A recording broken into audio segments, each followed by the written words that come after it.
শিক্ষার্থী বন্ধুরা, আশা করি তোমরা সবাই ভালো আছো। আমার চ্যানেলে প্রত্যেককে স্বাগত। তোমরা একটু স্টাডি উইথ অনিকেত, আমি অনিকেত তোমাদের সাথে রয়েছি। আশা করি তোমাদের ভূগোল পরীক্ষা ভালো হচ্ছে। আজ তোমাদের অঙ্কের উপপাদ্য সম্পাদ্য থেকে মাত্র একটা করে বলে দেবো, ওই একটা করেই পড়ো, 100% কমন পাবে। ভিডিওটা একদম কাজে স্কিপ করো না। আর যারা জানো না যে আমার চ্যানেলে এখনো সাজেশনমূলক ভিডিও আপলোড করা হয়, তারা অবশ্যই চ্যানেলটাকে সাবস্ক্রাইব করে দিও, ঠিক আছে বন্ধুরা? তাহলে তোমাদের জন্য মাত্র উপপাদ্য সম্পাদ্য একটা করে রেখেছি, একটা করে পড়বে, ওই একটাই কমন পাবে। তার ওরে হয়তো এক্সট্রা কিছু একটা দুটো রেখেছি, ওগুলো দেখে যাবে, ওর পাশাপাশি দেখে যাবে, ঠিক আছে বন্ধুরা? তাহলে আজকে রাত্রিরে প্রয়োগ আর গড় মধ্যমা থেকে তোমাদের সাজেশন আসে, সেই ভিডিওটা তোমরা রাত্রে 9টার পরে পেয়ে যাবে। তাহলে কাজে ভিডিওটা শুরু করা যাক। কী কী উপপাদ্য সম্পাদ্য রেখেছি একে একে দেখতে থাকো, শুরু করা যাক।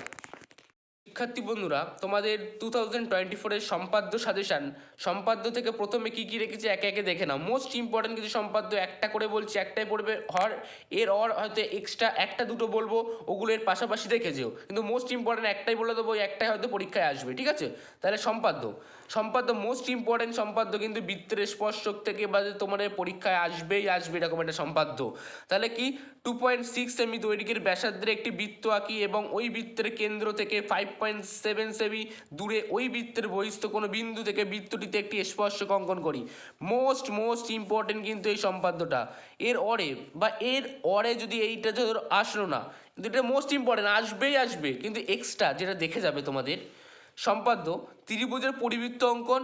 5 সেমি, 6 সেমি, 7 সেমি বাহু বিশিষ্ট একটি ত্রিভুজ অঙ্কন করে ত্রিভুজটির পরিবৃত্ত অঙ্কন করো।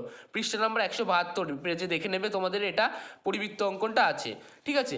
আর যেটা করতে হবে তোমাদের 3 নম্বরে, জ্যামিতিক উপায়ে √14, √21, √35, 23-এর মান নির্ণয় করো। এইগুলো যদি এর অরে যদি কিছু আসতে পারে, এই দুটো একটু দেখে যেও, কিন্তু মোস্ট ইম্পর্টেন্ট কিন্তু বৃত্তের স্পর্শক তোমাদের আসবে এবারে পরীক্ষার চান্স প্রবল। তাহলে এবারে তোমাদের সম্পাদ্য একে একে দেখে না, যে সম্পাদ্য থেকে তো রেখে দিলাম, এবারে তোমাদের উপপাদ্য কী রেখেছি একে একে দেখে নাও। উপপাদ্যের সাজেশানে মোস্ট ইম্পর্টেন্ট কিছু উপপাদ্য রেখেছি। 1 নম্বরে রেখে দিয়েছি মোস্ট ইম্পর্টেন্ট, পরীক্ষায় এসে বসে রয়েছে তোমাদের আমরা 34 নম্বর উপপাদ্য। কোনো বৃত্তের একটি বৃত্তচাপের দ্বারা গঠিত সম্মুখ কেন্দ্রস্থ কোণ ওই চাপের দ্বারা গঠিত যে কোনো বৃত্তস্থ কোণের দ্বিগুণ। পৃষ্ঠা নাম্বার 123 নম্বরে তোমরা পেয়ে যাবে। ভিবিআই একটা উপপাদ্য, মোস্ট ইম্পর্টেন্ট একটা কিন্তু উপপাদ্য, ভিবিআই একদম মোস্ট ইম্পর্টেন্ট একটা উপপাদ্য। 2 নম্বরে যেটা পড়বে 41 নম্বর উপপাদ্য, পিথাগোরাসের উপপাদ্য মোস্ট ইম্পর্টেন্ট, কিন্তু এই দুটো মোস্ট ইম্পর্টেন্ট তোমাদের এই পরীক্ষার মধ্যে, দুটোর মধ্যে একটা পেয়ে যাবে তোমরা। তাহলে যে কোনো সমকোণী ত্রিভুজের অতিভুজের ওপর অঙ্কিত বর্গক্ষেত্রের ক্ষেত্রফল অপর দুই বাহুর ওপর অঙ্কিত বর্গক্ষেত্রের ক্ষেত্রফলের সমষ্টির সমান। পৃষ্ঠা নাম্বার 285-তে মোস্ট ইম্পর্টেন্ট কিন্তু একটা উপপাদ্য। এই উপপাদ্য দুটোর মধ্যে একটা তোমরা কমন পেয়ে যাচ্ছ।